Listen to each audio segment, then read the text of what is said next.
A simple memorial dedicated to hundreds of villagers who were butchered in one of the darkest periods of East Timor's history. 10 years on, and the chilling memory of that time still haunts the survivors. They were masked and brutal. They carried guns and machetes. It was like they were on drugs. They said we were going to die, and we were very scared. Her husband, Augustino, was one of those killed, executed in this church house in the village of Lekitsa by pro-Indonesian militiamen. Eliza heard the shots being fired as she was kept in a bedroom.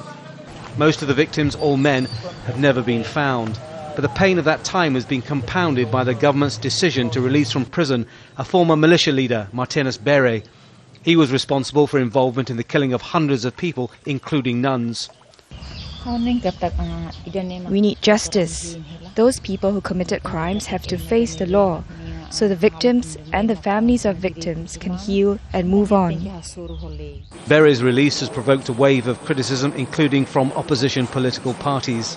I think accountability died last week in Timor-Leste. I think justice died in Timor-Leste. I think the rule of law died when they released Maternus Bere on an extrajudicial whim.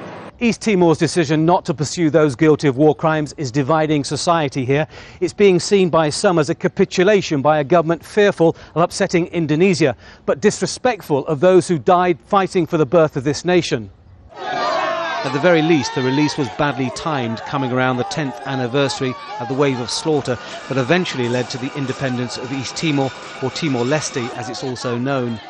Tens of thousands of East Timorese died during the Indonesian occupation, but economically the country would find it difficult to survive without help from its big neighbour, and many believe, including the man who ordered the release, that the past should be the past. When you have a powerful neighbour like Indonesia that walk out of Timor with a wounded pride, and if you do not understand their own sensitivities, that wounded pride, well, they might react one day.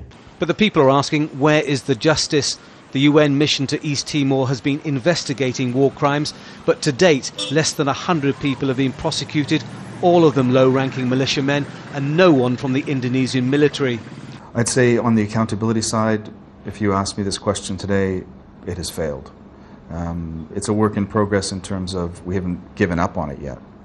And I would never give up on that as long as I have a breath left, because I think it's too important. Like I said, not just for me, more importantly for the victims. Today I can see my leaders here pretending to be nice to their old enemies. But inside their heart, there is some fighting there. Maternus Bere is safe in Indonesia, a free man. Eliza and many other relatives of the murdered are serving their own sentence, which can only end when the guilty are punished. And that now seems less and less likely in East Timor. Tony Birtley, Al Jazeera, Dili.